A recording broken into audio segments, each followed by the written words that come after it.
Good evening to everyone. My name is John Benmonte. I'm a GBHO trustee here with Mickey Denicola, who greeted you at the door, and Jody Shearer, who is a trustee here as well. Again, thank you so much for coming tonight. Just to get some housekeeping out of the way, GBHO is looking for some volunteers. So on November 8th at 10 a.m., if you're looking to do something, if you have nothing to do, we're winterizing the park just by raking, planting some bulbs. So if you want to come join us, we're at Fairmount, at the corner of Fairmount, Route 130. Yeah, November 8th at 10 a.m. Rain date. Oh, the rain date, yes, thank you. The rain date is Sunday, November 9th. So again, you're looking for volunteers. And any other type of volunteering that you would like to do, we are more than happy to welcome you into the town. Also, in full disclosure, just to let everyone know, Tony Gonsalves was a GBHO trustee until the spring of 2021. About tonight's format, I know many of you filled out cards and you've handed them in already, so thank you very much for doing that. If you have questions, there's still cards over at the table, and there are pens as well. You can fill those out, and if you can get them to either Mickey, Jody, or myself, as the evening goes, we're going to ask questions. Okay? Regarding the questions, we're focusing on questions that we're focusing on town issues. Only what the town board members can, what shall I say? Address, exactly. Thank you very much. I loss of words there for a long time. So we're not focusing in on international issues. We're not focusing in on other larger issues as well. So please keep those questions addressed to what the town board can actually work on and solve. And one other thing, just remember, we're all neighbors here tonight. To your left, to your right, in front of you.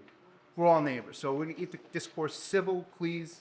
That's what we ask of you, because again, while the town board members are paid, it really is, they put in so much more than that pay really compensates them for. So really what they're doing is quite a bit of volunteering. Okay, so please keep that in mind. We're going to start with an opening remark, and what we did was we rolled the dice, and one side won, and they're going to start. So we're going to have the candidates from one side, the town board candidates present, the town board candidates from the other side present, and then Tony will give a 60-second remark as well, because he does not have an opponent running against him. And then after that, we'll start with questions. And the questions work like this. We'll have one side answer the question, and then over a period of 60 seconds. The other side will have 60 seconds to answer as well, and then it'll go back for a 30-second rebuttal. And then after that, the opposite side will have the opportunity to answer the question first, and then so on. Are we good? Well, then. Okay, so we're going to start with the Republicans had one be roll the die, and then we start with Republicans. And then timer is going to. Oh, yes. You guys could all see this. Yep.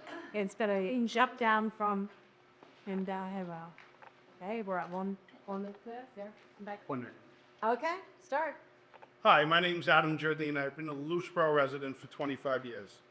I'm running for town board because I believe I can help the town with relocating and improving the town facilities. I've been a developer and contractor in the Hudson Valley for 30 years, building municipal projects, shopping centers, on time within tight budgets for the past 2 decades. I've also been active in the community, volunteering, coaching baseball and basketball, and raising money to maintain and improve our town ball fields. If elected, I'll bring development mindset to the town board, helping to plan, build, and manage our town facilities efficiently from ball fields to public facilities. Thank you. Good evening. My name is Andrea Rendo. I had the privilege of serving as your town councilwoman for the past 4 years. In that time, my goal has been to bring a more common sense and balanced approach to our local issues. Through my service on the town board, I have become intimately familiar with what Lewisboro needs. As town attorney in the town of Harrison, I bring a working knowledge of municipal law to address each issue as it arises. In addition, I've served on multiple appointed committees for Lewisboro and Westchester County, addressing matters ranging from law enforcement to affordable housing. In my private life, I've worked as a public and private attorney for nearly 35 years, representing the indigent and the underrepresented. I earned my law degree from Albany Law School and my undergraduate from SUNY Binghamton. My family and I have lived in South Salem for over 20 years, where my husband Todd and I have raised our 2 children. 4 years ago, you trusted me with your vote. This year, you can add the experience of the past 4 years, and I ask for you to vote for me again. Thank you.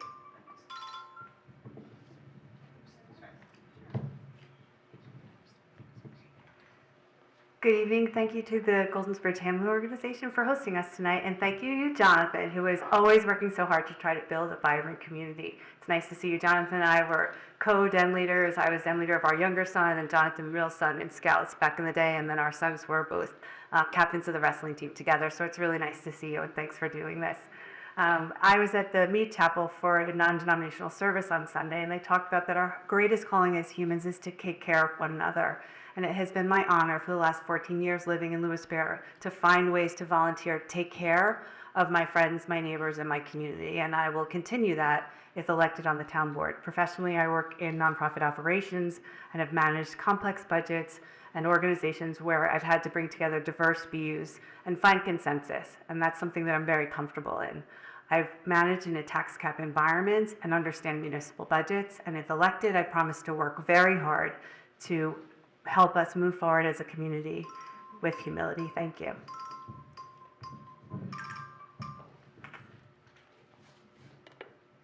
Hi, I'm Mary Shaw. Some of you may know me from Dunk Tank at the library there, but I have done more than that. I'm a liaison for the Advisory Council for People with Disabilities, the Conservation Advisory Council, Emergency Management, Human Resources Department, Library Board of Trustees, the Park and Rec Department, both, as well as the Advisory Council Thrive, which is a coalition that prevents drug use and promotes mental wellness for our middle school and high schools. And I'm trying to push it into those of us who are young at heart as well. I also am a liaison for the Zoning Board of Appeals. I have a fiscal responsibility to create a budget that considers the needs of the town and the employees, providing facility improvements while remaining reasonable for the taxpayers. We've gotten a lot done, and I hope to continue my work, and I'm here to ask for your vote as well. Oh, and also, happy Diwali.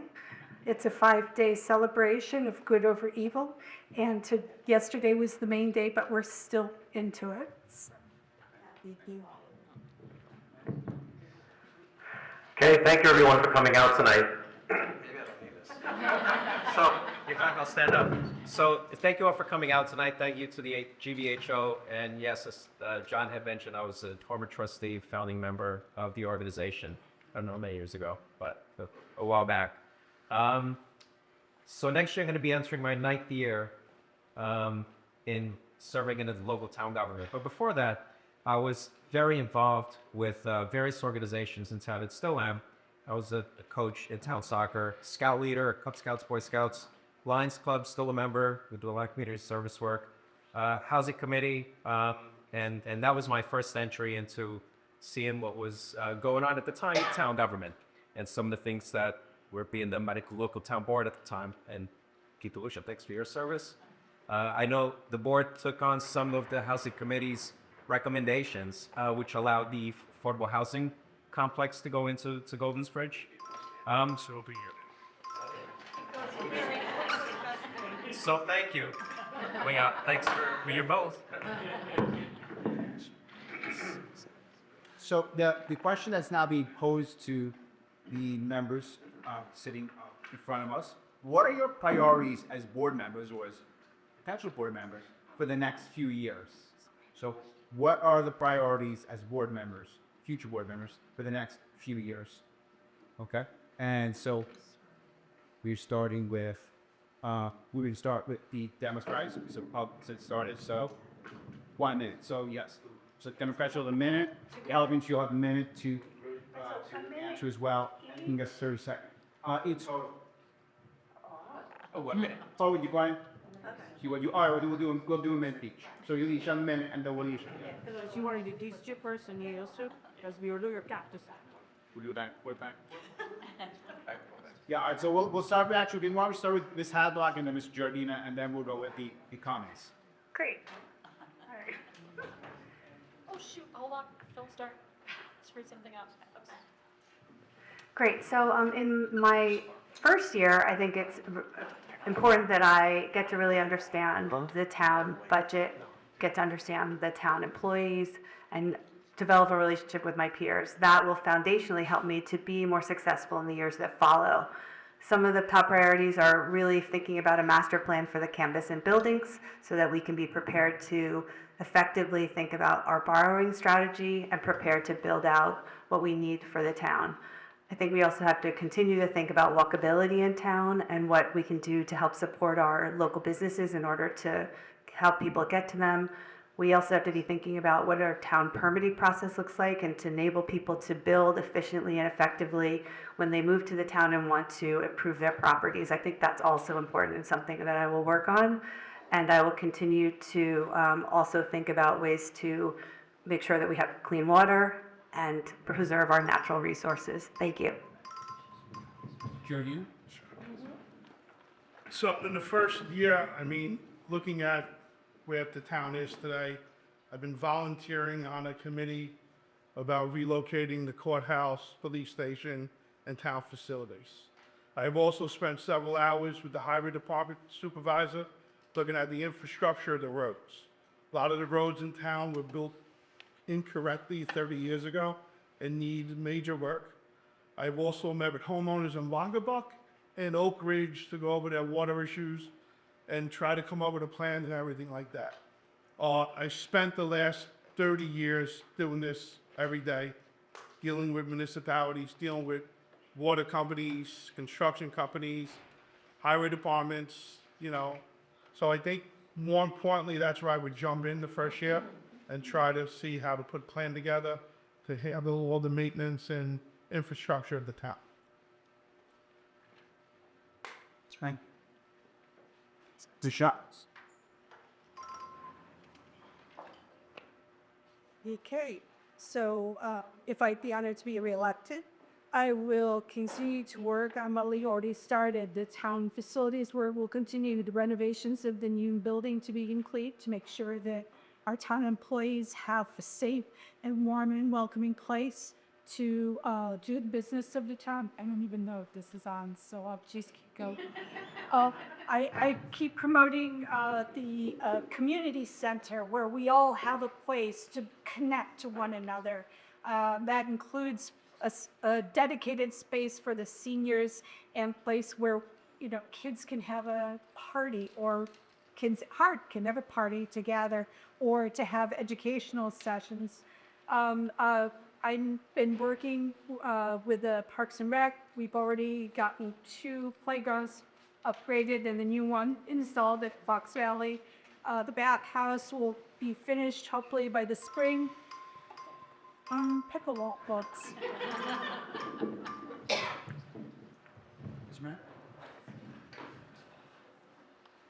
So as many of you know, the town offices, some of our town offices have been dislocated from the Lewisboro Elementary School.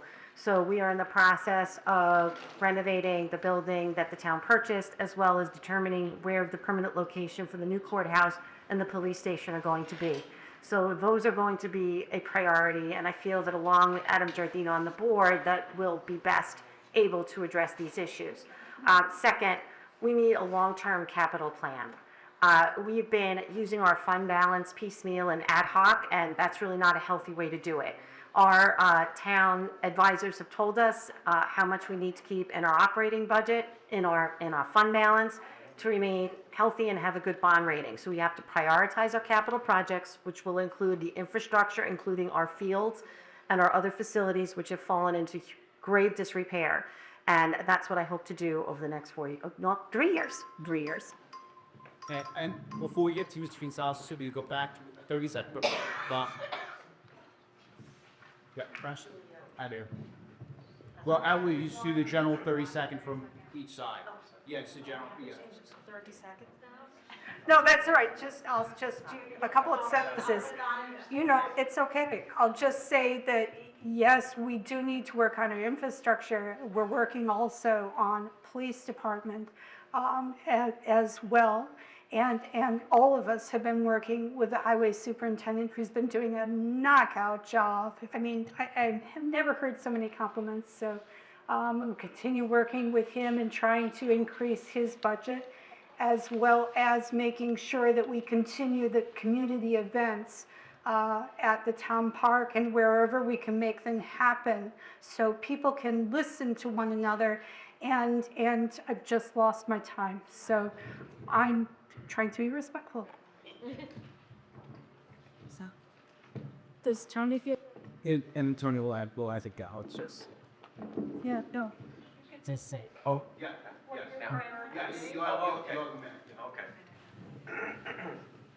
Use it twice. So I will, if not this. So I think, so this is my 4th year supervisor. This is the 4th budget I've been working on. We have, the town is doing phenomenally well financially. We've increased our bond rating to AA+, first time since 2005 or 2006. And we have a healthy fund balance. Yes, we have been tapping into it for things like putting more money into paving with this last budget. We have a lot of work that we're going to continue doing. We've been doing phenomenally well with facilities improvements and with the new town offices and PD station, which is at the very early stages for the PD headquarters. That's going to be the focus for the next couple of years, to get that done in place, but still being fiscally responsible at keeping our tax bases to keeping our taxes low and increasing our tax base as much as possible. For the town. We have no control over the school budget. So we're going to now move to the second question, and Republicans would start. Democrats will have a chance as well, and Republicans will have the 30 seconds for funding. So, Candace, how do you think we can improve the financial well-being of the town? How do you think we can improve the financial well-being of the town?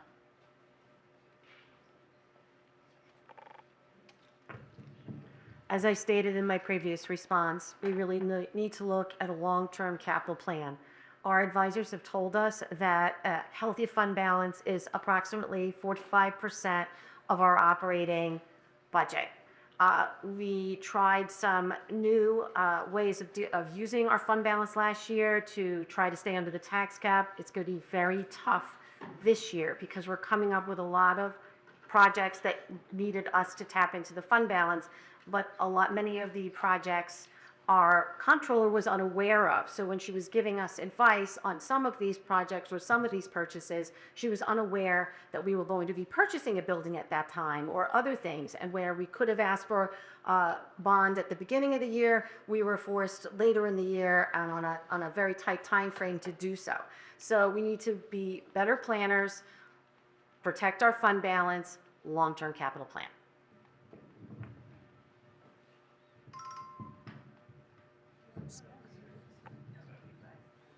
Okay, Tim.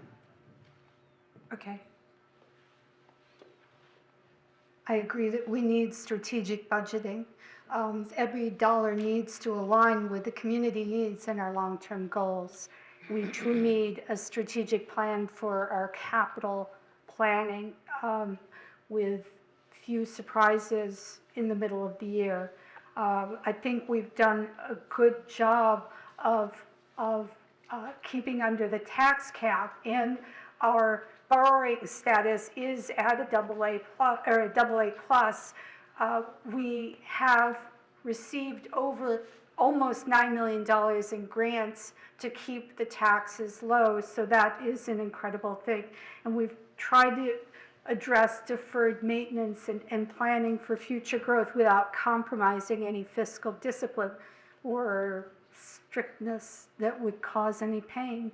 You know, it's never easy, but I believe we can balance service delivery with tax restraint, and that is the quickest minute. I can't even. So kind of things we. Yeah. Don't.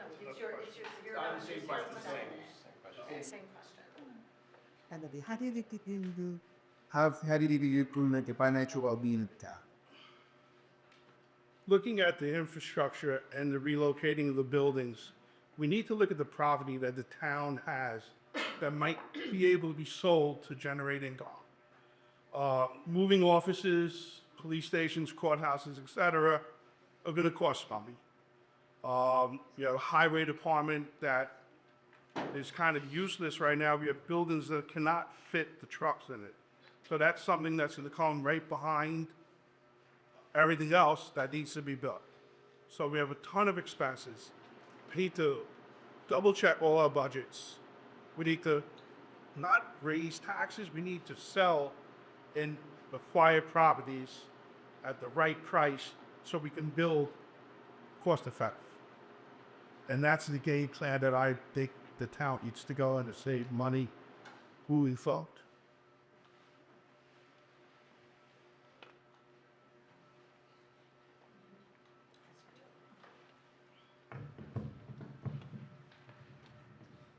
Great, thank you. I think we're very fortunate to have the AA plus bond rating that we have, which has been an effort by our town supervisor and the supervisor before him to maintain a strong fund balance.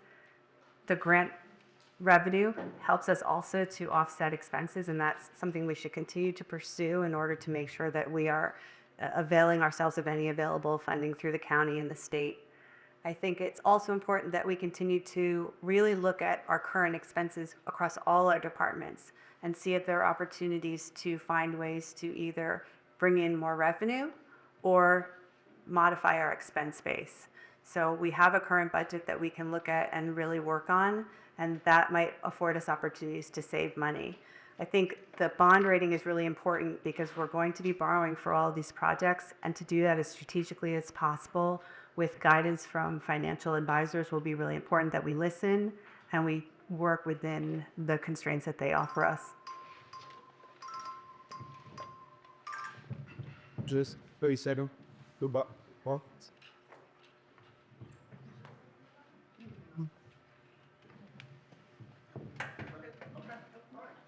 And 1 minute, John? Yeah, so as Mary mentioned, we have done phenomenally well with grants, unprecedented really, over $9 million in the last four years. And with that, we've been able to do a lot of infrastructure improvements and upgrades, which didn't require taxpayers pay for those upgrades. We've done really well with the borrowing, and thanks to our AA+, we're able to consolidate. The town had many bond anticipation notes, which are individual borrowings that occurred over the years. And with this AA rating, we were able to consolidate them into a single bond, which saved us a lot of money in debt service. From that perspective, we're in a good position to borrow more, for example, to build our new PD headquarters and our highway garage. Adam mentioned that. I mean, that's next on the horizon, so we do need to stuff about the highway garage. So I think overall, we're doing well with grants, and we're going to continue doing that.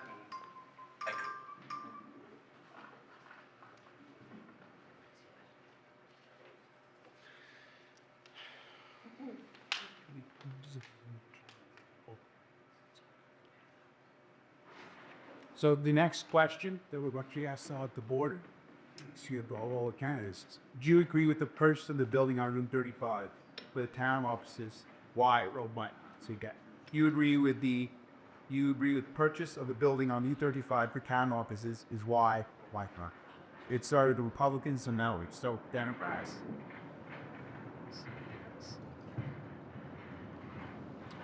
I do agree with the purchase of the building, and the reason for that is I think it's important for the town to establish a permanent home for its offices. We have been renters for over a decade and have been using money towards other people's capital. And now we're going to create our own sort of capital investment, right? So it's important for us to invest in the town, create a permanent solution for our property so that we're not throwing money out the window for renting. I think as far as the town is concerned, Cross River is the central location, and so it's a great location for the town. It offers us the opportunity to move to a place that's convenient for people. It's off of 35 if we do decide to put any of our larger occupancy events there, like the courts. There's parking, and it's on a state road, so it's not going to have extra traffic going through one of our neighborhoods.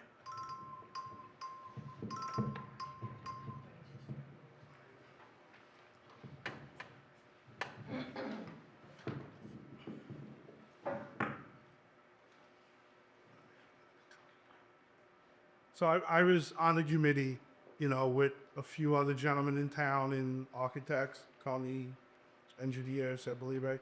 So that was on that committee. And the committee did recommend to buy the building.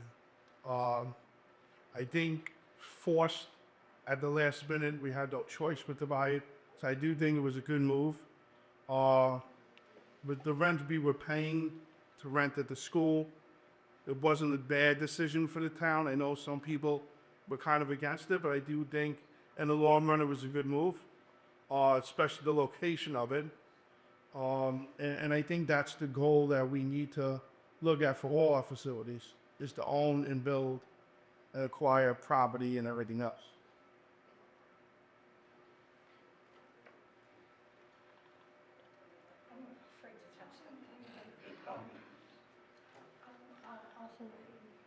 No, that's all right. Okay, here we go. I do support it. It was a fiscally responsible move that ensures continuity of essential services while providing a long-term solution to our town offices. It also provides a safe and warm, welcoming, and healthy environment in which our town employees can work. I also appreciate the town board's initiative to explore multiple options for relocating the police headquarters and court. We, as a town board, did not receive as much information as we should have from the school board, but we did what we could in a commitment to both cost efficiency and the community needs.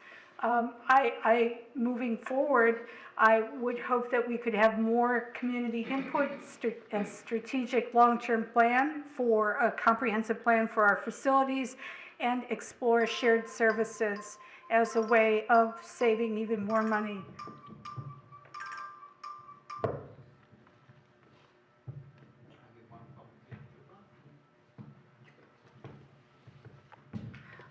Ready? So yes, off the bat, I agree with the purchase of the 892 building under the circumstances. So first, you have to understand that the school district didn't tell the town that they were not renewing the lease until August of 2024. The town board was not advised by our supervisor until late fall 2025 that we needed to be out of the building by the end of 2024, that we needed to be out of the building by the end of 2025, which created an urgent situation. We began negotiating regarding a building in January. I brought to the town board the idea of creating a task force of residents who were stakeholders in the community with specific expertise to go and look at what other additional properties were available. That is the task force and committee that Adam is referring to. They did so. Based on the properties and the opportunities that were available, they made a recommendation to buy the building, and I agreed with that.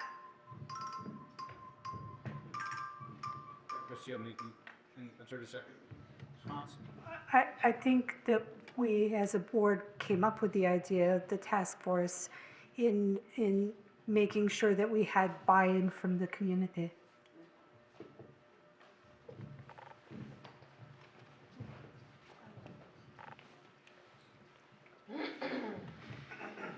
So purchase of the 892 Route 35, that opportunity came to us in January of this year. So prior to that, we were informed by the school district that we would go back a little bit. We were on a month-to-month since June of 2023 with the school district. And then a year later, and we have been in discussions about potentially taking over the LES building.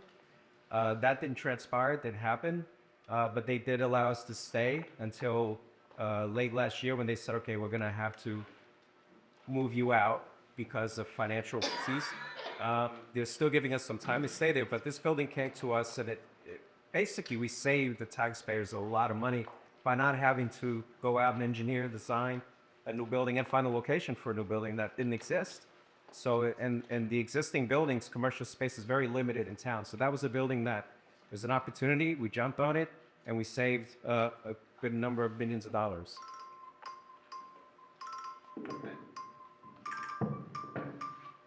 So the next one, Before you see us, the next Bashidi goes first. okay. So the Republicans are going to go first? Okay, so I'll see. Yep, you're all. Thank you all for being patient. Appreciate that. Do you agree that it's important to hear from residents you represent at town delivery? Do you agree that it's important to hear from the residents you represent at town board meetings? We'll start with please. Yes, I absolutely believe that it's important to hear from the residents at town board meetings. I think that we need to continue to create a fair and equal environment in which our residents get to respond or tell us what they're thinking about what's going on in the community. I know that there's been some back and forth and controversy between residents at the time that they're giving their comments. So I think as a board, we need to try harder to respect all of our residents and the time that they have in front of the microphone to make their comments.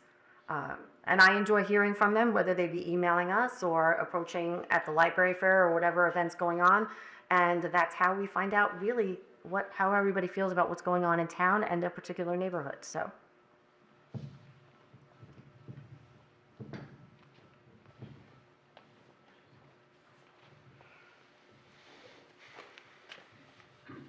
I strongly believe in the First Amendment and the right to free speech and assemble.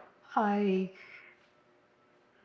also believe in civility and respect, and I hope that people, when we move forward, will mind their manners, as my grandmother said, as we would at the dinner table or the kitchen table.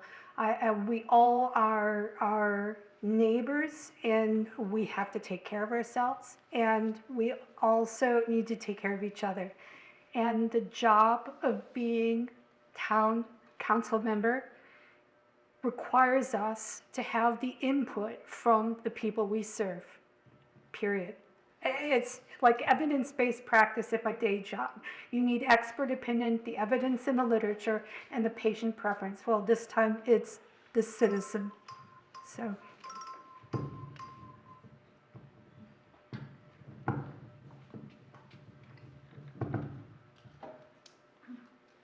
Yes, I believe residents should always have a say to speak at town board meetings or whatever it is that they want to speak about. If I'm elected, they could reach me anytime. I mean, I'm always going to talk to somebody, whether it's nighttime, daytime, whenever, text, email, and I will always listen to try and help somebody. So, I mean, I do believe that they have the right to speak, and they should speak, yes.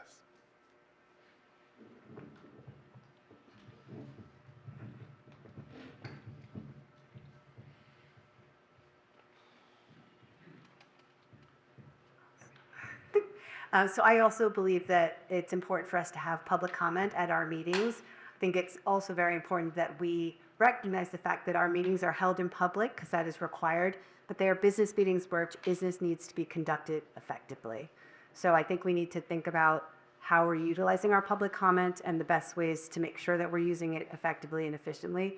I think it would be important to look at our neighboring towns and towns throughout Westchester to understand what their process is for public comment, whether they have one public comment period or two, whether they allow public comment from remote locations, and try to do what's best practice. I think it absolutely needs to have at least one public comment during the meetings, and I think we can consider ways to evaluate whether we need to and whether we should include the public comment from remote locations. I also think we need to find other opportunities to get feedback from the community where it would be an open session, where we could fully just commit to hearing from the community as the sole purpose of the meeting. Thank you.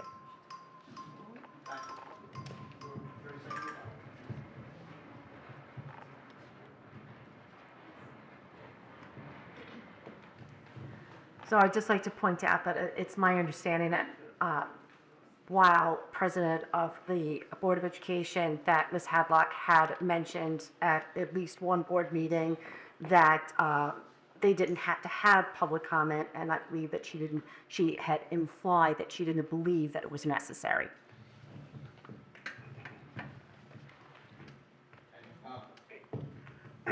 Yeah, so I believe. You also your Yeah, public comment is important, and I agree. But we shouldn't. Residents should wait just for the board meeting to make a comment. I have an open door policy. I respond to emails. I respond to phone calls. And there's many of you here who have reached out to me that way. And my phone's on 24/7. I got the call at 4:30 in the morning about this Friday, that's Sunday. So it's very important to communicate, and I am available 24/7. So feel free to reach out. at the judges though. We could do Laney's too. It's true, yeah. I hear they don't want. It also happens at the grocery store, the gas station. Oh, wait, so this is actually either the two we hands are not Harvey City Monty board. So could we all agree that we just let two new ward members, two new planning, sorry, running the ward answer this question? And should we give them? We'll give them a minute and a half. I have the sheets.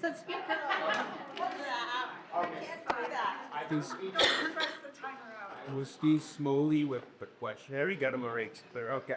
So the question is this for the two families. Potentially lead town board members. How is your volunteer experience here prepare you for your role as new council members? So again, as new potential town board members, how does your volunteer experience here prepare you for your role as council members? So we started with Republicans, so we'll start downside. So, side button. So I've had a lot of volunteer experience in the community, from being a PTO president to a new families chair to committee chair for our scout troop on Lewisboro. I have also volunteered to help manage veterans events, and I was a volunteer for 9 years on the school board. And so I think the ways that helps me as a candidate is, in my school board experience, we were budgeting within a tax cap environment. We also were managing public meetings and responding to a lot of public input into our work. I was president for 2 years, which meant I was the primary communicator with the public. I met with people frequently. When they asked to meet with the board, I was the representative that met with them. So I understand the importance of listening and being a steward for the interests of our community. And I think that's something that I bring to this opportunity. Thanks.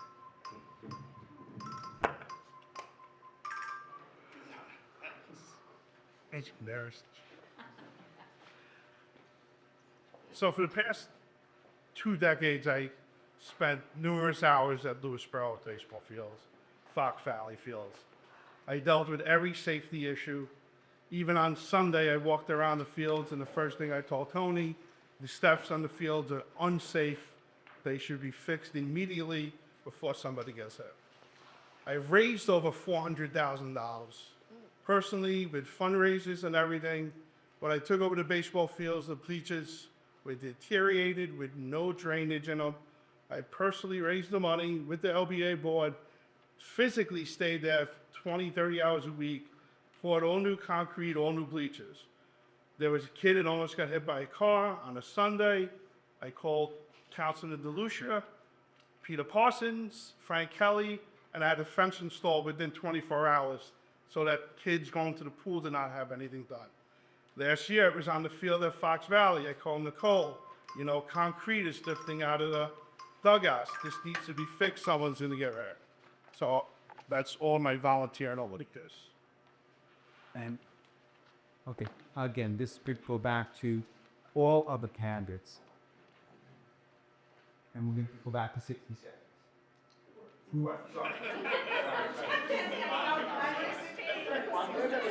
Staying library.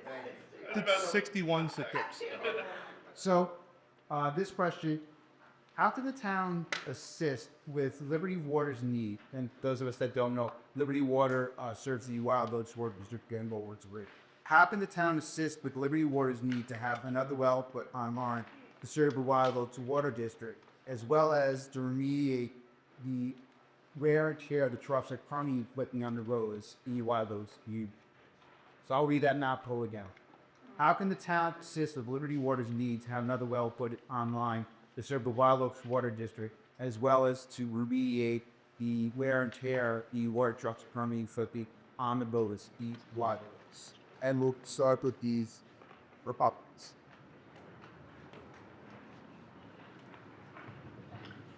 Right? Unfortunately, or fortunately, unfortunately, in this particular case, Liberty Water is, it's a private water district. This means that the town board has no authority over how it's run. However, we do have the ability to get them on the phone and put pressure on them to do these things. As we walked the streets in Golden Bridge, we heard numerous complaints about the water issues there when they have no water, when they have to bring in tankers to subsidize the water, especially in a drought. It was horrible. The roads, I went around with our highway superintendent. He says that he has nightmares about the roads in Wild Oaks, and everything has to be ripped out, everything has to be redone, and until they fix the issues with the water towers and the wells, that he can't do anything because he'll just have to rip up the streets all over again. So it's very important for the town board to put pressure on Liberty Water to do something with this additional well, provide the additional water that the area needs.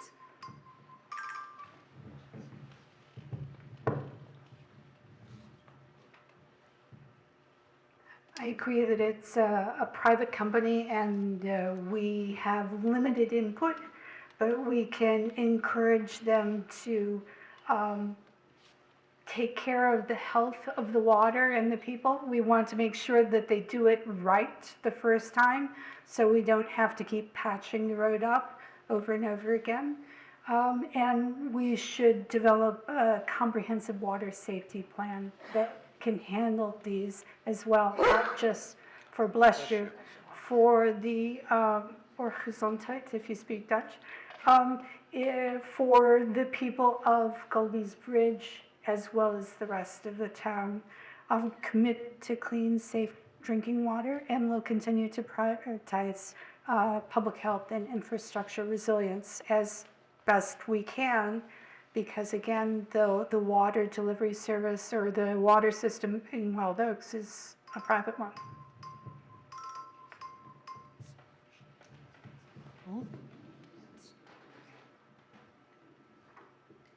So I really don't know much about this yet. I've been walking around listening to residents for the last 2 weeks about the issues and the complaints they have in that area of town. For me to give a comment on it would be unfair because I don't know it 100%.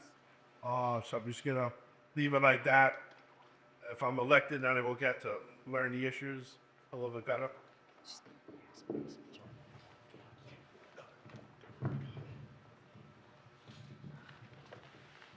Shedding season. So similar to Adam, this is a new issue, but it is something that when I have canvassed in Golden's Bridge and speaking to Golden's Bridge residents in Wild Oaks over the weekend, it's definitely an issue, both from a supply perspective and the trucks being perpetually there. I think that the town could speak to them about the trucks and the management and ways that we can try to offset the disruption of that. I think one of the things we have to be aware of is with the lowering of the PFAS levels by New York State, this issue that they're having in Wild Oaks is going to become more prevalent across all of our water supplies. So it's something we really need to think about and be prepared for.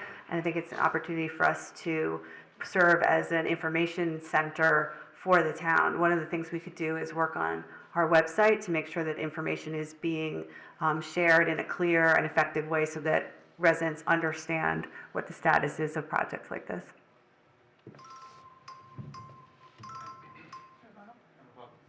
30-second rebuttal. So just to be clear, I believe the primary issue in Wild Oaks is the quantity issue and not so much the quality issue. And you know, when you hear that your residents don't have enough water to go around and they have to bring in tanker trucks, that's an issue. And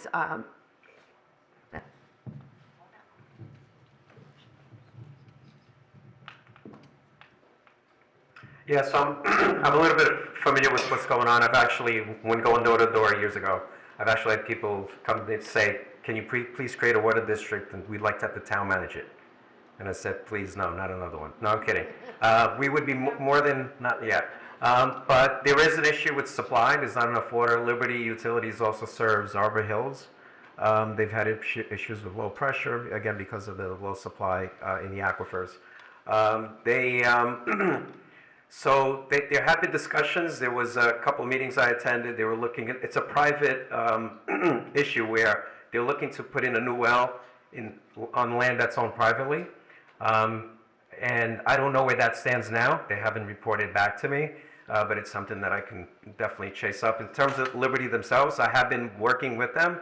One of the things before we started paving in the Arbor Hills area, Brundage Drive, we actually had to make sure they weren't going to do any work with infrastructure below the road, so we could pave.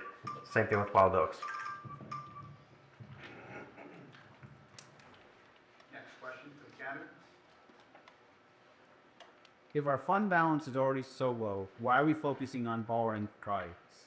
If our fund balance is already so low, why are we focusing on borrowing projects? So, Democrats.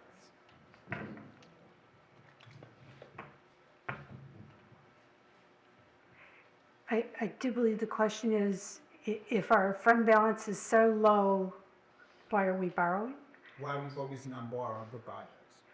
Our fund balance isn't bad right now. It's stable, and it's within the range that our comptroller recommended that we have.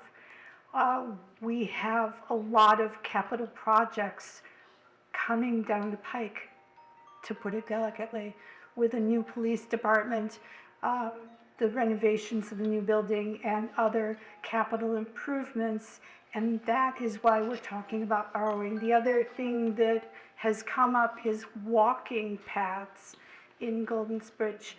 When I've gone around to the neighborhoods here in Bridge, people would like to walk, especially the retirees, the young people, people with strollers, and we want them to be safe, and the paths would do that, and we would need to borrow for the engineering studies and other aspects of those projects.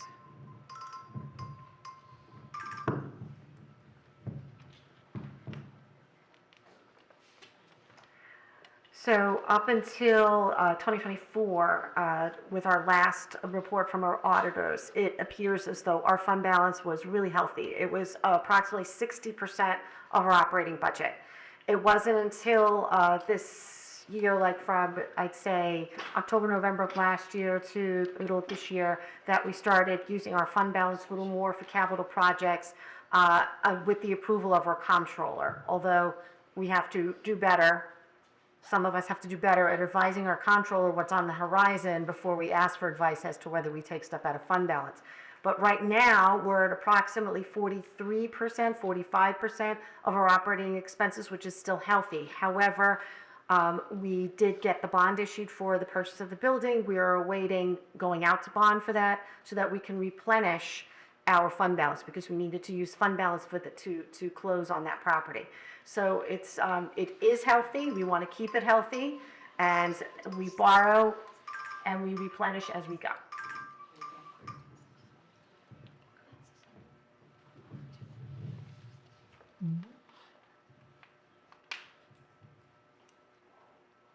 So I'm not sure I totally understand the question, but I think I don't want to dispute the question asked. Already so low, why are we focusing on borrowing the projects? So I think our fund balance is healthy, and borrowing and debt service is part of managing a municipal budget. So I think we need to be thoughtful about how and why we borrow, but debt service is an important part of any municipal strategy. So we need to think about it carefully. So I think our fund balance is not so low, and I think we want to make sure we keep it where it is. Right now, only 15% of municipalities in the state of New York have AA+ rating, so it's an excellent rating for us in terms of borrowing. And if we can maintain that rating, then as we invest in the town for future projects, we will have a lower percentage interest rate, which will help us financially.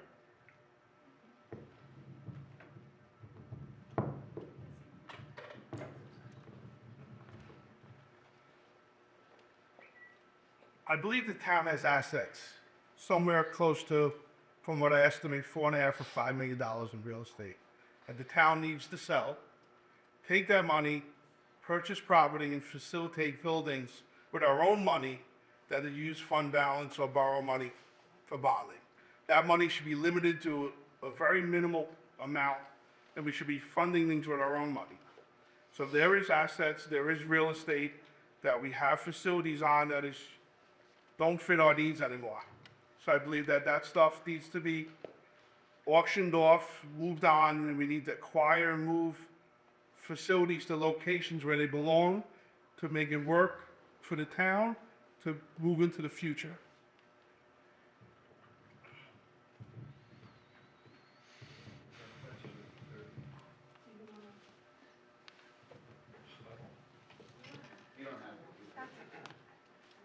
You decide, you don't have to.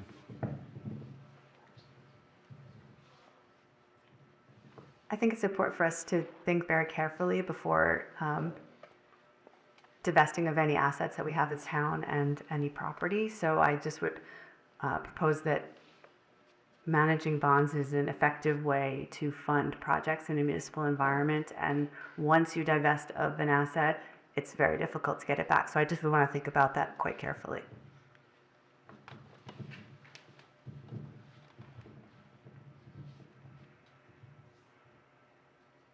Yeah, so again, yeah, our fund balance is very healthy. We did take a chunk. We were at 60+% as compared to our operating budget.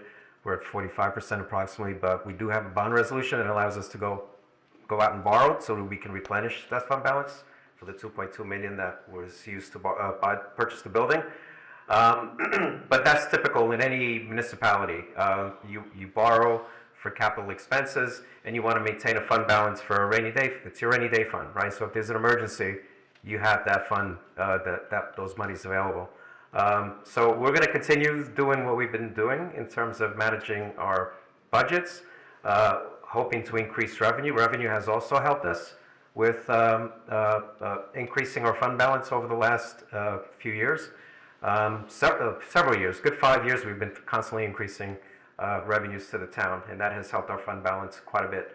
And that's something that, you know, with the new facilities projects, we are going to have to borrow, but we're going to keep our fund balance as well.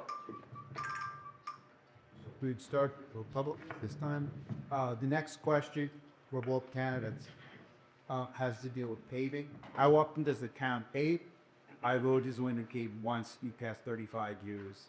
And I paid over $3 million each tax. So yeah, how often does the town pay? And my words can pay once. 35 years. So roads get paved every year. Our very qualified and wonderful highway superintendent puts together a list of roads that he prioritizes by driving around and putting them in particular categories to prioritize. He puts the list out. I think he provides the list to the town board. It gets published on the website, and that's how we go about paving. He has been doing an amazing job of repaving roads and milling them appropriately, and it's amazing. And I think he's paved more roads this year than we have in so many years past. So we hope, yeah, compared to many years past, and he's doing a better job.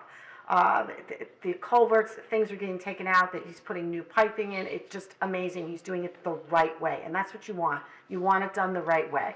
So we look forward to keeping his budget healthy. We look forward to keeping his salary healthy so that we can keep him as long as possible. And we look forward to paving more roads every year.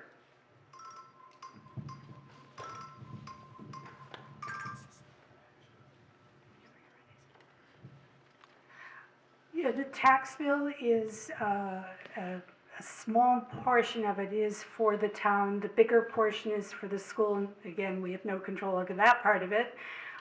There was, before our current superintendent of highways, a Cornell plan that prioritized paving, and it was not followed as closely as it should have.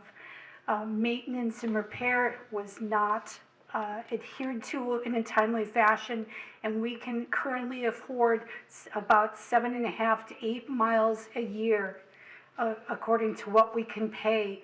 And the highway superintendent does a phenomenal job of not only doing his job, but getting the grants from the state to help offset the costs as well. It's not just the paving, but the behind-the-scenes work as well as paying the people who do it, because he's also got a great staff.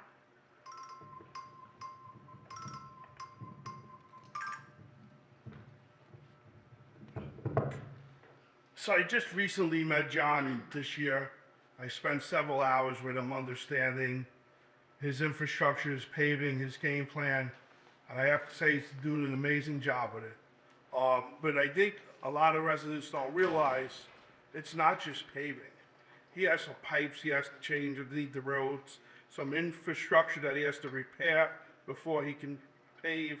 So I know that he's faced with a little bit more challenging than just paving on these roads. But I do believe he's doing a great job with it, and I'll just leave it like that.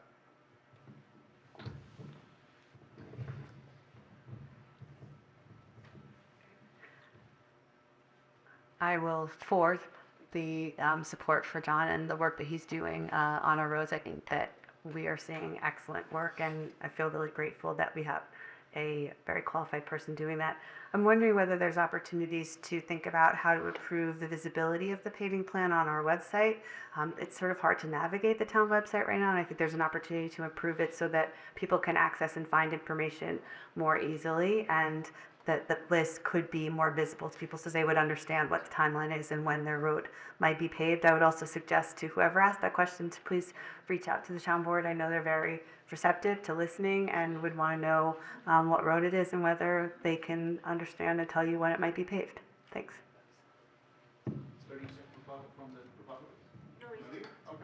It's the John Can I- fan club. Yeah. We steal. So, So John has been given a really good budget this year for paving, and it boils down to the fiscal condition of the town. And that's the bottom line. So we didn't increase taxes, we increased our paving to a significant amount. There's been, I mean, it's unprecedented, the number of those that were paid this year. And it's all because of the fiscal condition of the town and our fund balance. Can condition the road.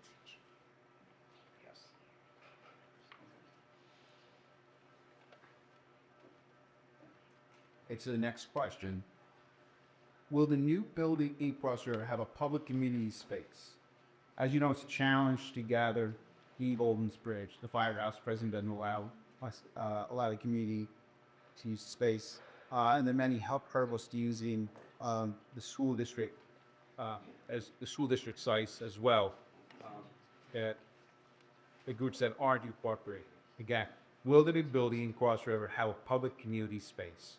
And if so, what do you envision? And we start you with, you're writing it down, Prince.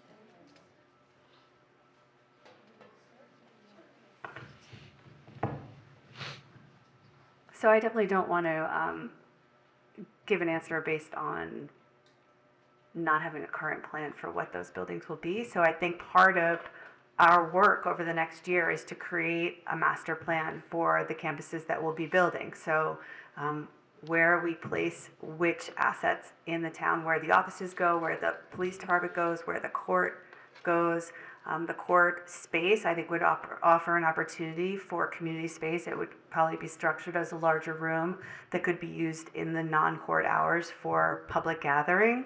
And if it would be feasible for that to end up in Cross River, I think that would be a great central location with parking available. But I think it's probably too soon to know the answer to that. But I do fully support creating a master plan that would include a space that could be used for our seniors or for other groups that want to meet regularly.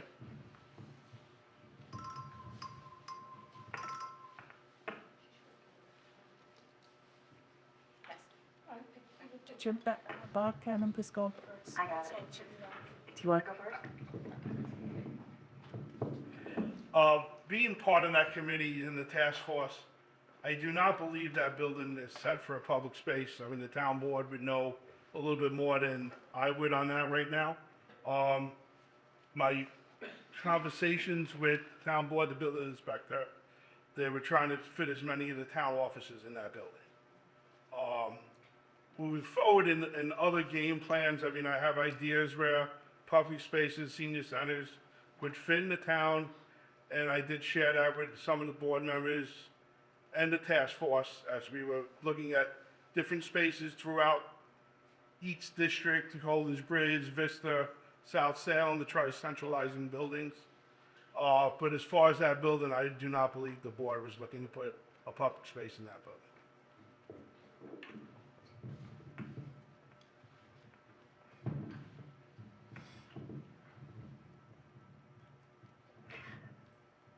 We're really excited about the new building, and I don't know if it's possible to use court space for community space. I don't think that's legally allowed. I would have to check with practicing attorneys as well as the town attorney. Currently, the third floor of the building is in the planning stages, so there is the possibility of it. And it is ADA compliant, the new building is, so that's an extra plus. However, I have been asking every time a space goes up for sale in the town, can we buy it? Can we buy it for a community center? I understand as a parent of a young person who's still living with me about the need for the place for people of all ages to gather, not just seniors. Again, very quick, 1 minute.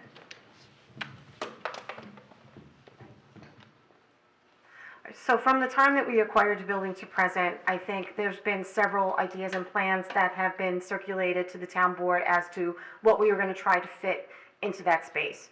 Currently, they are configuring the first floor to be a court, whether that's going to be temporary or permanent to be seen, but right now we're moving ahead as though it's going to be permanent.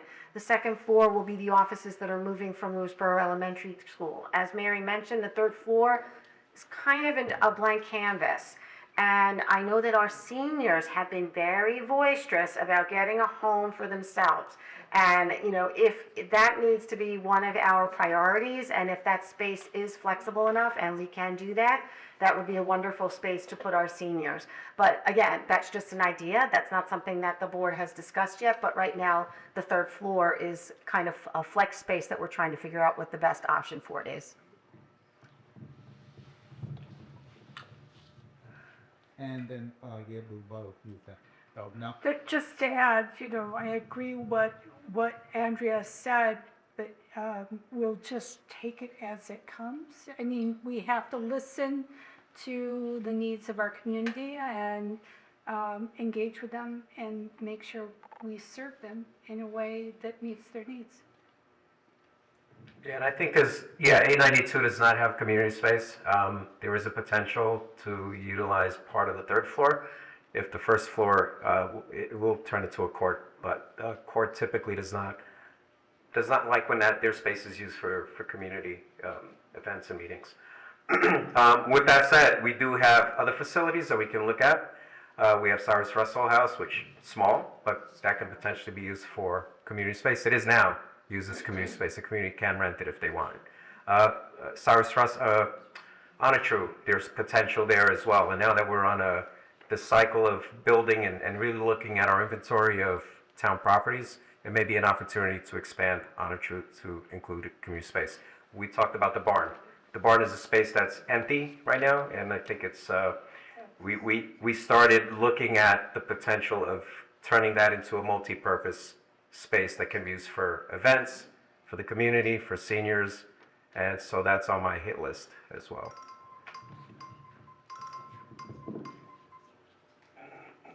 Okay. Next question, we start with Republicans. What measures and when can Lewisboro take to transition our town away from gas-powered leaf blowers? What measures and when can Lewisboro take to transition our town away from gas-powered leaf blowers? Our neighboring towns have already adopted measures as well as half in Westchester. So we start with Republicans on that source.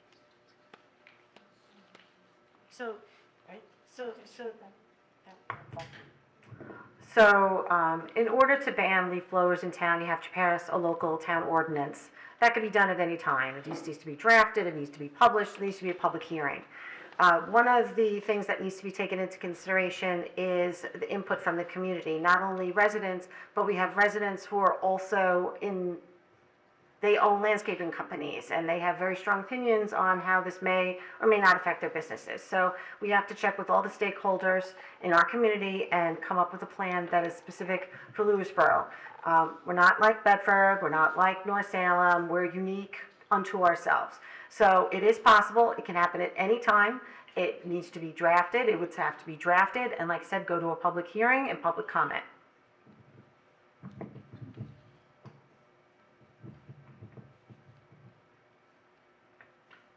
I absolutely agree with what Ms. Rendo just said. We need to follow the procedure and listen to the input of the stakeholders in the community and recognize we are not Bedford.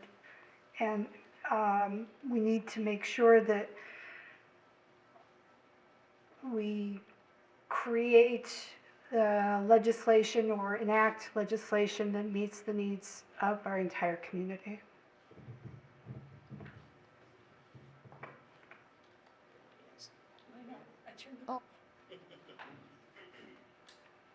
I mean, I agree with both Mary and Andrea. I mean, that needs to be brought up at a board meeting with the current board, new board, whoever's on the board at the time, and having public comment and get feedback before anybody makes a decision, and then go through the proper channels to move forward or against.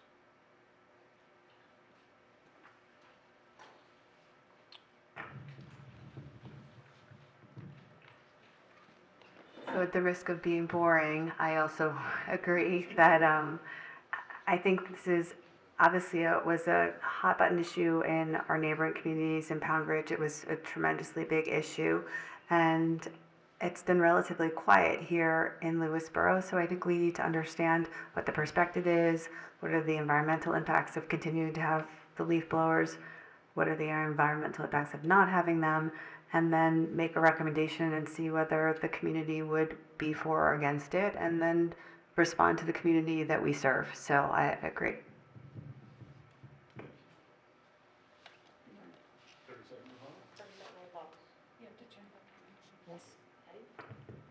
So this matter apparently has been put on the back burner, as was our tree ordinance that we were supposed to revisit and create a committee to talk about and come up with, as our excavation and fill law was also put on the back burner. We have yet to address that, as well as our steep slopes town ordinances.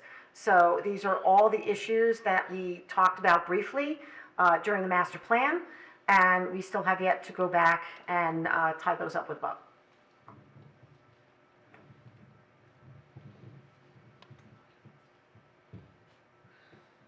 I've actually received a couple of emails recently about the gas power blowers. So, yeah, we will certainly take a look at that again, but we do have to take the input of the community and the local landscapers. I, for one, do use a electric power leaf blower. It works great. No longer walking in fumes. Sorry, can't hear you. Oh, sorry, I'll start over. So that is something that we can, we'll definitely take a look at again. It's been put in the back burner, as was stated, some years back. We do have to take the input of the community and see what's best. We have, small parcels, we have large parcels, and you have to look at what's best for those communities. I personally, I was saying, do use an electric leaf blower, and it's great. I'm no longer walking in gasoline fumes, so.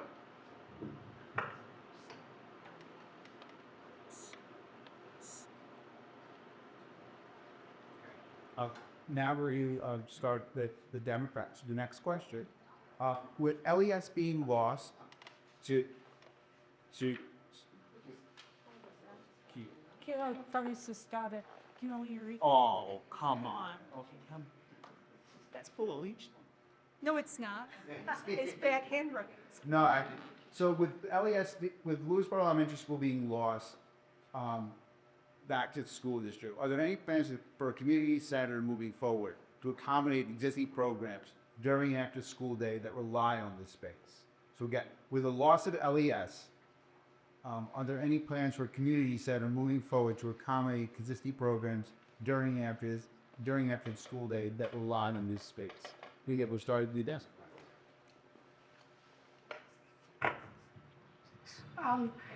For events for the town programs. I do believe that we're in negotiation with the school district to see if there are other spaces available, and that we could also reach out to other places within the community to make these events happen. I don't think that they're going to be tearing down the gym at LES, so I don't know if there's been an agreement reached yet, but I believe there are talks to keep that going as long as we can. And that's pretty much it.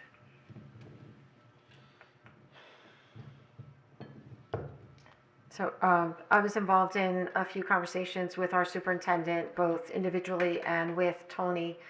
We met. It is my understanding, and I'm sure I'll be corrected if I'm wrong, that when Lewisboro Elementary School has us finally completely out of the building, it's their plan to mothball the building, hopefully by the summer to fall, and that eventually there's a good portion of the building that's coming down, but they intend to reserve several classrooms as well as the gym. And at that time, it's my understanding that they are open to allowing the town to continue using the gym as soon as the entire building is in a condition that is safe, I believe, to re-enter. That's my understanding. As far as a community center, I guess it's going on this because it's a popular topic, and it's going on with the fields and the barn and the buildings and the police station. It would be a nice to have. So I'm sure that's going to have to go on our list.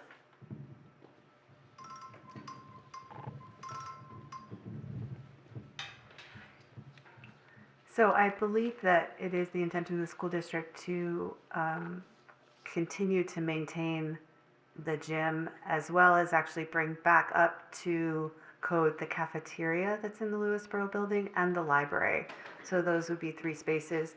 The town has many agreements with the school district and has a great partnership around transportation for summer camp, buildings that are used for summer camp programs. We use the elementary schools, so there will always continue to be an opportunity to maintain that relationship. Rec basketball is throughout the school district being used. So I think the displacement of the Country Children's Center, which currently provides before and after school care, they will absorb that into their existing buildings. And I think continuing to think about a master plan for all of the properties and how can we find space for community gatherings and for people to meet.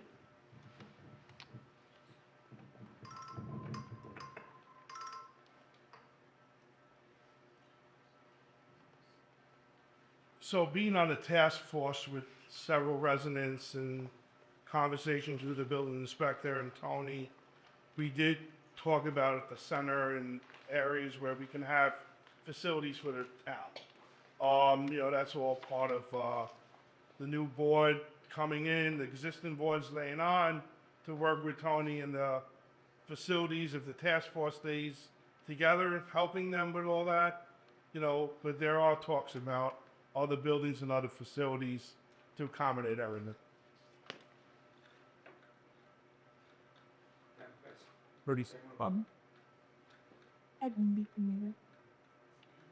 You have it? Done. So there are ongoing conversations with the school district and the school superintendent. We were supposed to have a meeting early October. They've asked us to delay that meeting because they're not ready to tell us where things are in terms of us moving out or having to move out, and also in terms of the renovations they're going to be doing. But their plan is to renovate the gym, create the universal pre-K sections, but then allow us to continue using the gym. And if there's any other facility within the school that we can use or other school buildings, they're more than willing to talk to us about that. We're undergoing those discussions now because we do have parks and rec programs which potentially are at risk of at beginning next year sometime. So we are working with the school district, and once we have this next meeting, we'll have a better idea where things stand.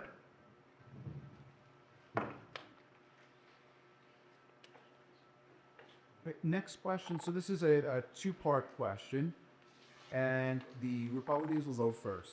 So for the incumbents, please describe your accomplishments on the board. So again, that's and first time now is please describe your service to the town.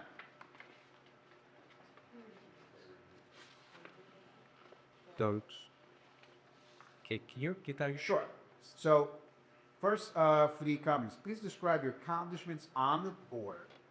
And for the candidates, the first-time candidates, please describe your service to the town. I know that everyone has touched on what they've done in some wonderful, and I need this to be another time to expand. So again, so you better understand the what you've done, both on board and equal winner or running. What do you have served town?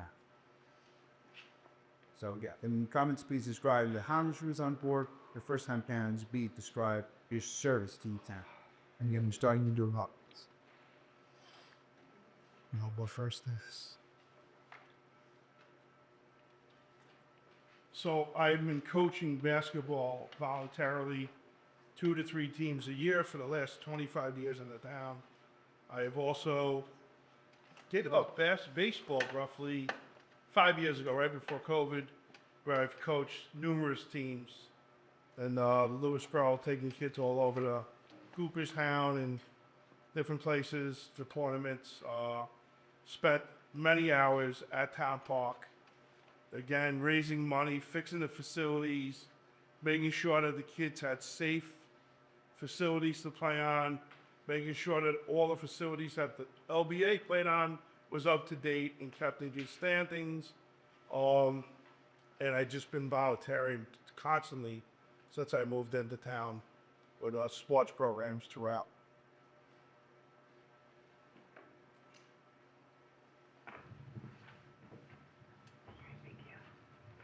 So I was co-chair of the New Families Committee at Lewisboro Elementary School, and I also worked for 3 years managing the stage crew and creating the sets for the production that they used to do for the 5th graders there. When Lewisboro Elementary School was closed and we came to Increase Miller, I served as co-president. There was no one at Increase Miller that wanted to be president of the PTO that year, so I volunteered and reached out to a friend of mine who was an Increase Miller parent, and the two of us were co-presidents for 2 years. Here at Increase Miller. Through scouting, I have been a DEM leader with PAC 154 and also have been the committee chair for Troop 1 Lewisboro.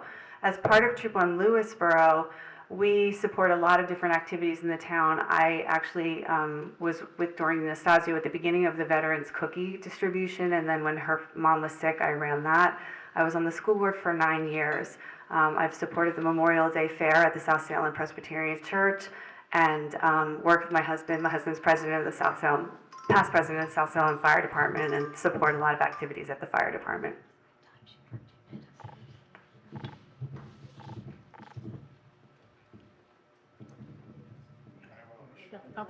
Sorry, I know. Yeah, no, sure. Yes. On purpose? No, okay. So as many of you know, one of the things that I'm most well known for is asking a lot of annoying questions, because I ask the questions that I feel that the residents want to know the answers to. So as part of that process, I scrutinize the budget, and I scrutinize every part of the budget, every department, the things that people love, things that people don't love. It's not everybody's favorite thing to hear me talk during budget season, but that's one of the things that I pride myself on, is holding our feet to the fire, making sure we're spending our money correctly and seeing where we can save and prioritizing where we need to spend money first. I'm also liaison to the police department. I'm also responsible, along with Mr. Sclaren, for negotiating the police chief's contract as well as the PD contracts. I'm liaison to highway. Talk to John on a day-to-day basis, whether it's personnel matters or just what's getting done on the roads. So those are my most proud accomplishments.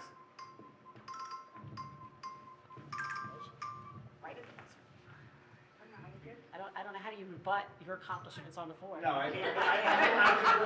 I think we can, so we'll drop this one. So, Michelle? Okay, I'm the liaison for several different. He said Miss Shaw. Miss Shaw. No, I just don't call me late for dinner.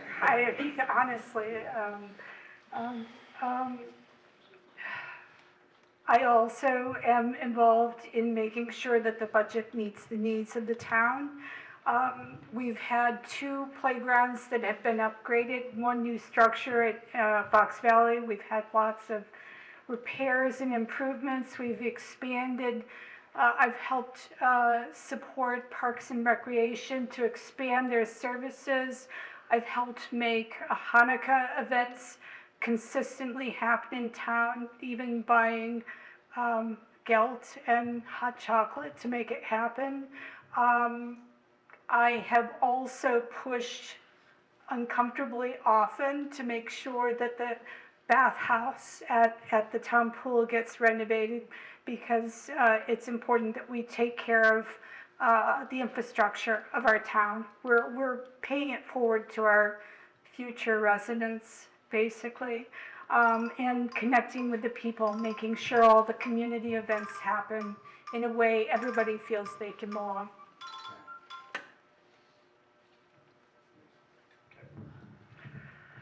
All right, so in terms of accomplishments, yeah, I think there's a lot that I've put at the top of the list, but of course the fiscal status of the town.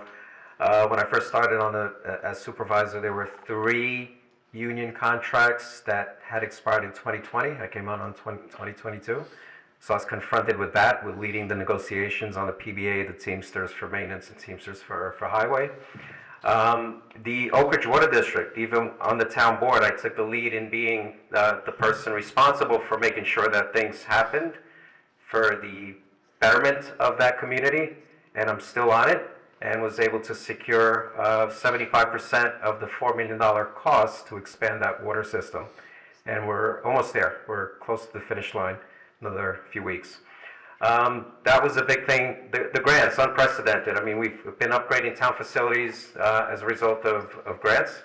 The radios for highway and PD, you know, that's been discussed many years, but we settled on the MTA system where Metro or Metropolitan Transportation Authority are providing the network, which lowers our cost. And we are going to start with, make sure we're starting with the Democrats this time. The question is, what is your plan to preserve the historic character district of Old Zolby's Bridge and the habit of Zolby's Bridge in general, as it becomes the site for much commerce? So yeah, what is the plan to preserve the historic character district of Old Zolby's Bridge and the hamlet of Zolby's Bridge in general, as we become the site for much commerce?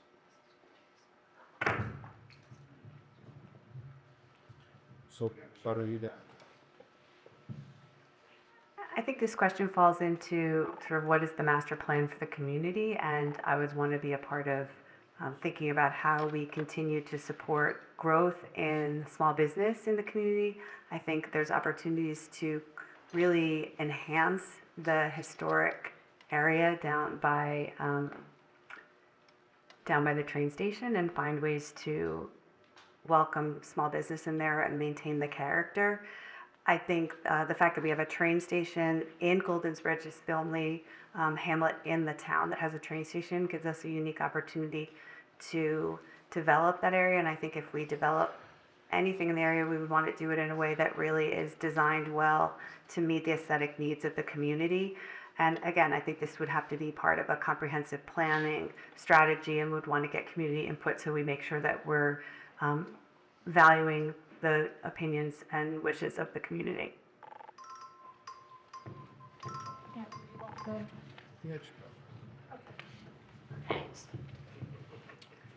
Right. So I think this is a really tough question because of the location of these particular hamlets and areas. They're close to 684 and the train station, which, you know, creates a lot of people, commuters, all that type of stuff, and it's a great location to promote business. So you've got that one end of it, because we all know we don't have a lot of business in town. There's not a lot of commerce, commercial tax base. That said, I think anything that needs, that would want to be done over there needs the equivalent of like a mini master plan. You really need the residents involved. They have to appreciate what's changing. They have to appreciate the fact that things are changing, but they need to change at a pace that's acceptable to the residents. And they have to be palatable. They want to, what they see, they have to appreciate and feel that it fits in. There's a lot of controversy over Mercedes. I know that was very, very tough for the community, a lot of back and forth. I know I'm done. Danielle, what? You ready? There are a variety of perspectives for Golden's Bridge. Some people love the dirt roads, and some people can't stand them. And what you need is a balanced approach to development and preservation. Everybody who knows me knows that I love history, and I love to pay respect to our heritage, and we need to do it in a way that we can continue to grow. And it's possible to do both. It takes a lot of hard work, planning, and collaboration, but it's possible with a lot of focus and a lot of buy-in from the community, and making sure, maybe even expanding ACARC to reach out and give us guidance in making Golden's Bridge golden again.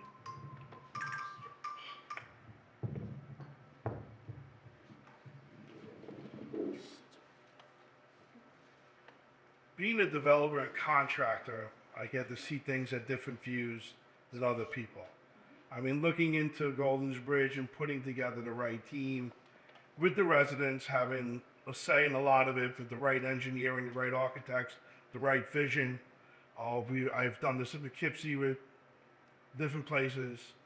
We are currently in, I'm trying to think if it's more of a plan, but I'm down in Pelham doing the police station, the courthouse, apartment buildings and stuff like that, revitalizing a certain area of the town and the strip. So you got to put together the right team right from the beginning. And you have to find out what the community wants and how to preserve everything to make it work. I mean, last year I redid Playland, and a lot of the amusement parks had to keep the character, all the rides, all the food concessions. So it's having the right plan and the right team. We're talking about Democrats? No.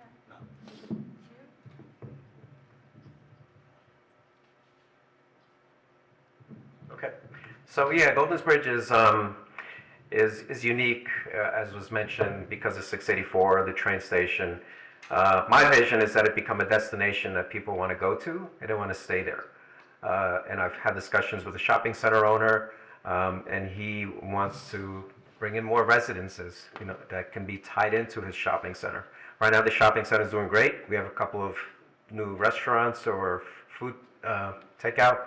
There's going to be a third one that's going to be coming online soon, hopefully. But it needs walkability, right? And that's where, when I approached Mercedes, I said, you're right, you're building this project, it's finally been approved, which, by the way, there's a lot of pushback on that project, and now the neighbors are getting used to it. They see that it's a lot cleaner looking than what was there before. So it's an improvement to that area.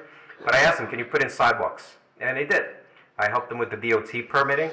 They put in the sidewalks along Route 22. So that's a start of getting pedestrians over towards the train station and eventually over to the shopping center.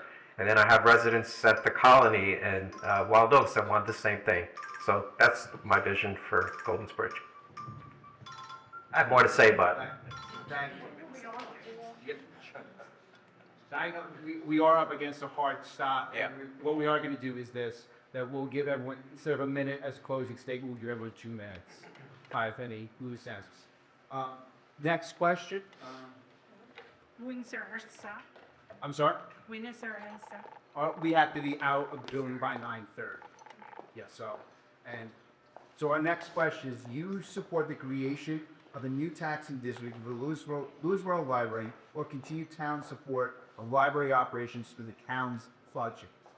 So we're going to start with the Republicans again. Do you support the creation of a new taxi district for Lewisboro Library or continue town support of library operations in the town's budget?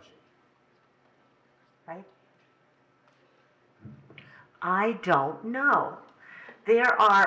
So towns are required to provide library services to their residents, and there are several different models that the town can choose to engage in order to provide those services. I think that if we were going to change what we currently are engaged in now, which is technically a contract with the Lewisboro Library, that we'd have to do an in-depth look to see if there's some sort of cost-benefit analysis to changing. I mean, that's the bottom line. Would it be a benefit to the town financially to do it a different way? I know many years ago, I believe this issue came up before, where it was proposed that that they do a library district, and it got voted down.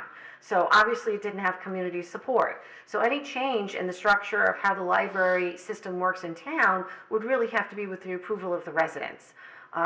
Until that time, we work with what we have and we do the best we can. But honestly and truly, I don't know what system would work best for this particular town. This might be it.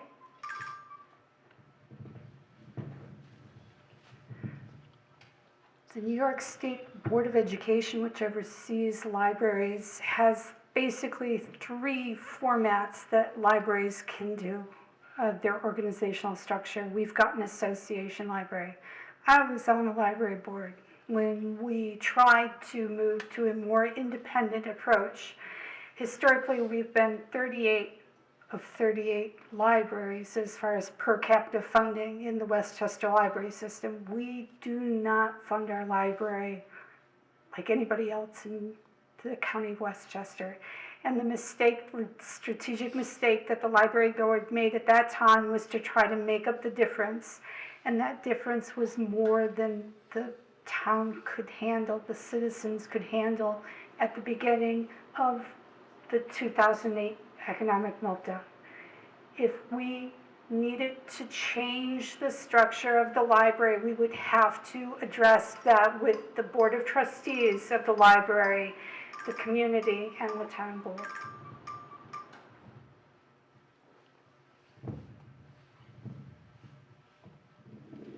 I mean, I basically agree with what Mary said. I mean, that's community, a library board, a town board, and residents that really need to have the structure of how that should be run.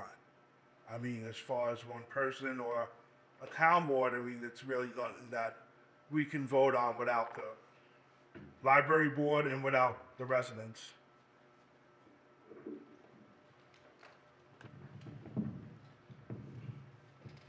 I'm not stepping on the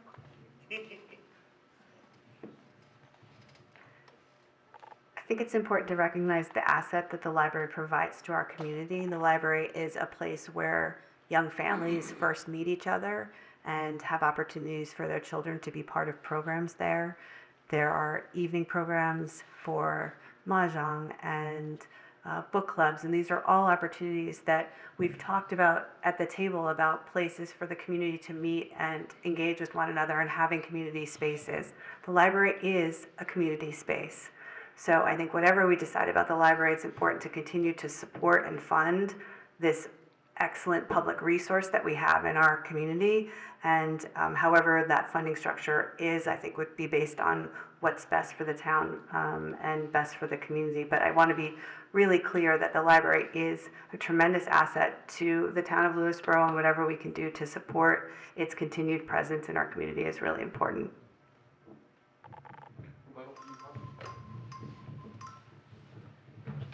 Just to be clear, I don't see changing the structure of the library anywhere on anyone's priority list over the next 3 years.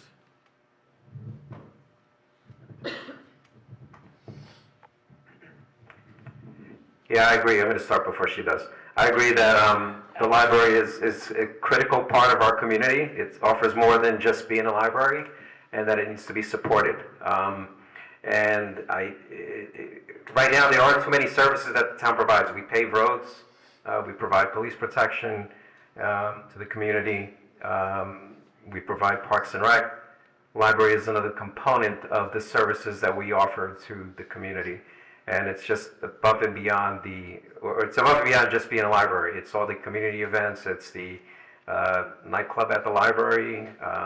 It's terrific, so we need to continue supporting it, regardless of how we do it. But I think the town having the ability to fund gives us the ability to then dictate maybe some of the programming that goes on at the library and influence some of the joint things that we could be doing with the library. Can I just echo me? Could you put that into the closing? Yeah, sure. Okay, so you just fold that. So you have another question from the community. Lewisboro purchased a building that was severely underassessed for many years. How do we ensure that this doesn't occur again? Lewisboro purchased a building that was severely underassessed for many years. How do we ensure that it could occur again? And you start the Democrats.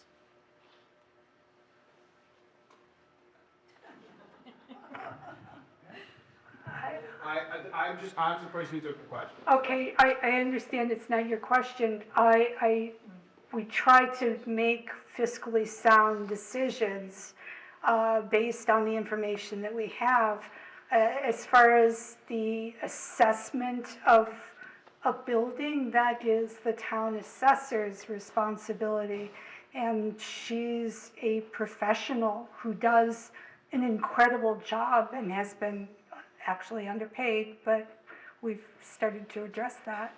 I believe that I'm trying to answer it to the best of my ability because I'm not sure I understand the framing of the question.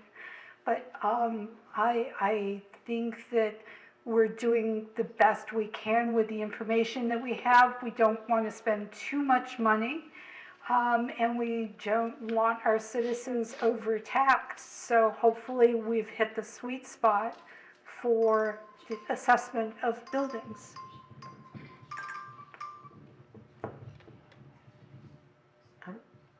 In all fairness, I don't think this question can be answered fairly because it presumes that this particular building was underassessed. And I think that presumption may be based on miscommunication about something that was said during a town board meeting by our supervisor.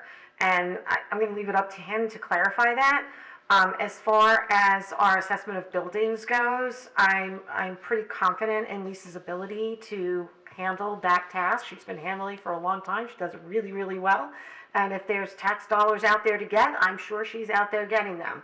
So I'm going to defer to the supervisor if he can add anything to that. But I really, I appreciate the question. I understand where the question is coming from, but I think it's based on a miscommunication and a potentially false premise.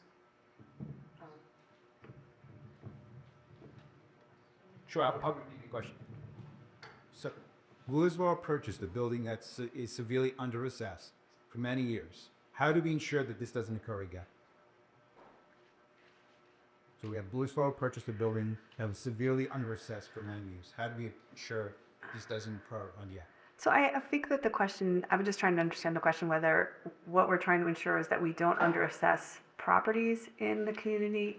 I don't think that there is a plan right now to purchase additional buildings at the moment. So I don't know whether the comma placement of where it's asking, but I think ultimately the assessment of buildings is the responsibility of our assessor, who I think does a great job. And I know that there is an important relationship between assessment and making sure that we are valuing our properties correctly. And I think that currently the town is doing a good job with that. So I'm not clear where the question is coming from. I think it's also important to be aware of, tax certiorari and people who, if their values are assessed too high, are going to cause us to spend money fighting tax certiorari requests. So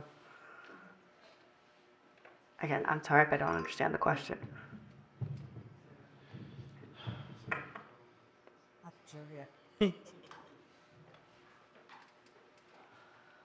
I believe the town purchased a building at a need, and the assessment was low because the value of the building hasn't been assessed over years. Looking at it as a developer and a builder's view, the town had no choice to make that decision. In the long run, it was the right decision. And you were paying rent in Lewisboro Elementary compared to an asset that the town gained was fine. I think the town moving forward cannot put themselves into making a decision in the 12th hour to move offices or to buy something. So a little bit more research moving forward for buying, building, anything else has to be addressed as time comes. But to build a building for $2 million, prevailing wage to fit those offices, you're not there.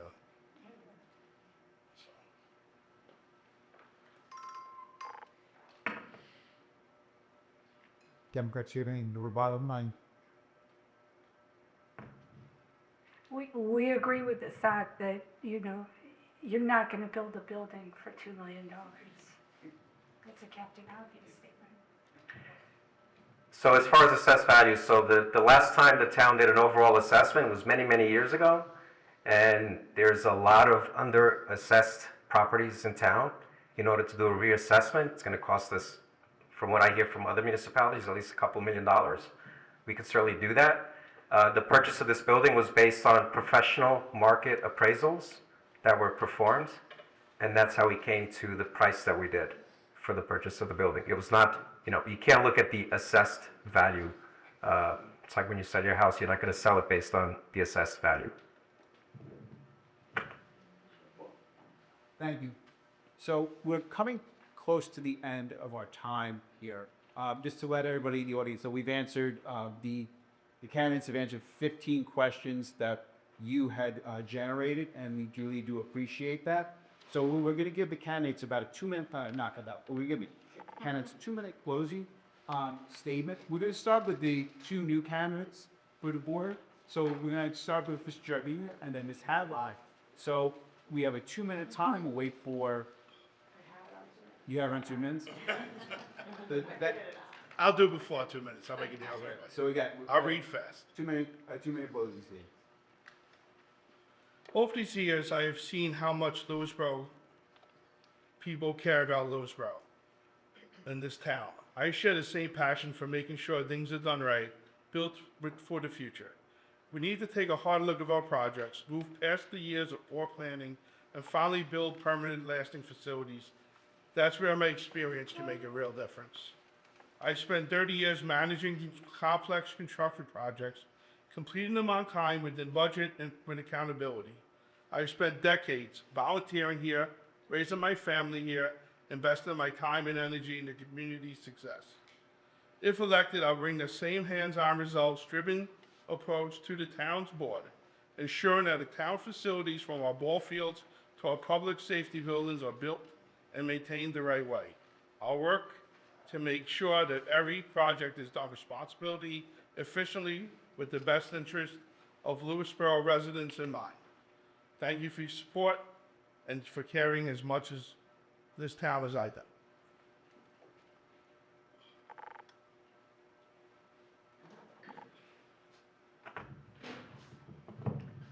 And then we're ready to get 2 minutes. 2 minutes. That's great. So I hope that I have been able to demonstrate over the time that I've lived in this community that I am a roll-up-your-sleeves hard worker. And if I am elected, I will make sure that I am prepared for every meeting, that I have asked good questions, and that I'm keeping the perspectives and interests of the community in mind. We developed a comprehensive plan as a town, and I think that that was developed from diverse interests and input from the community. We won an award for the level of community input that happened during that, and that plan should create a framework for us to address our future planning as a town. And so I think it's important that we keep our eye on the ball, that we move forward things that are planned in a way that is both nimble in responding to new things, but also doesn't get diverted by special interests. So I think the town will continue to need to evaluate approaches for developing the offices and the campuses and preserving our character as a community. I think we also need to think about other things. We have infrastructure needs around our open spaces, sidewalks, cellular coverage, water and sewer, and ways to make sure that we can respond to the infrastructure needs of our community. My experience managing complex organizations and both fiscal and operational experience will help me to help us bring together diverse interests and find common ground. My track record of engaging in the community, I have worked with people across all parties in all different aspects of the town, and I believe that if approached and asked, people would tell you that I'm hardworking, that I am a collaborator, and that I will continue to work hard if I'm elected. So thank you for allowing us to speak with you tonight.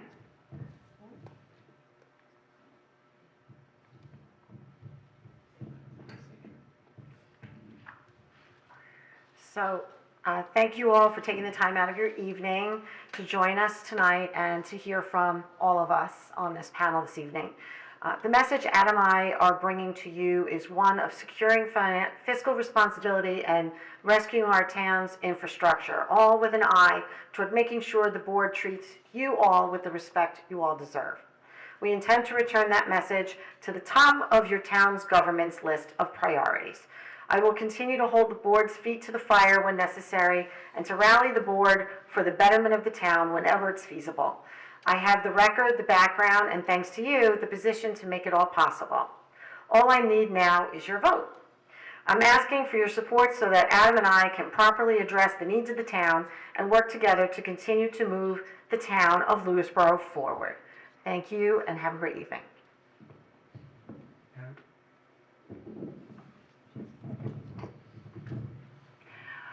I'd like to thank everybody for coming out tonight and welcoming this little Vista girl up into the community, not just tonight, but every time I've come. Not for every parade and Christmas handing out of candies and things like that, but it's for me, the sense of community and connection is the most important thing, and that's how we close the comprehensive plan. It's not just a suggestion, it's our framework for the next 5 years, that we have to take care of our budget, we have to take care of our environment, and we have to take care of our community. And I will continue to do the dunk booth if asked. But, you know, to make sure that the events for the Parks and Rec happen, all of them, that the funding for our living room of Lewisboro, which is the library, and their payment to the Westchester Library Fund, which enables people from Golden's Bridge to go to the Katona Library and people from Vista to go to Pound Ridge Library easily and without an outsider's fee. That's what happens when we fund the library. It's important that we keep taxes low, but we have to get the job done. And we'll do that with more grants and a collaborative approach together, and with our ears and our hearts open to what our community needs. Thank you. And Happy New Year. No, it's not. It's you. Oh, sorry. Oh, that's true, the violate that, yes. Oh, they have lights. Oh, they have lights, yeah. So thank you all for coming out tonight. It's been my honor to serve the town of Lewisboro as supervisor, and prior to that, 4 years as councilman. I can't take credit for all the successes we've had. It's a team effort with our employees. I saw some here. I think they left. But yeah, so it's a team effort. So I'd like to thank all the employees for the work that they do. And as supervisor, I'm also the chief fiscal officer. So the fiscal status of the town is ultimately my responsibility, and working closely with my controller, which is my fourth controller in 4 years. And hopefully she's going to stay, but there were reasons for the change in personnel. We're going to continue with the grant work. I mean, it's just, again, unprecedented. I mean, we have a Oskaleta Road culvert. It's our first New York State DOT Bridge New York grant, $1.4 million. We have a federal grant for Oak Ridge, $1.8 million from the EPA. We have from the New York State Environmental Facilities Corp., also for Oak Ridge, 1.2 million. And we're going to continue pursuing those grants. Those grants have gone to other smaller projects within the town. We had our first community development block grant, which nobody would think that Lewisboro would qualify for because you have to have a certain income threshold or medium household income.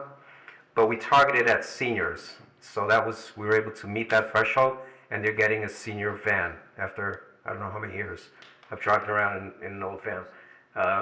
Or senior bus. So we're hoping to get that soon. We got the grant, we're just waiting for the paperwork to be able to order the bus. And we have, oh shoot, that was 2 minutes already? Sorry about that. But yeah, but thank you. Thank you. Thank you, everybody. Seriously, 2 hours, we really do appreciate it.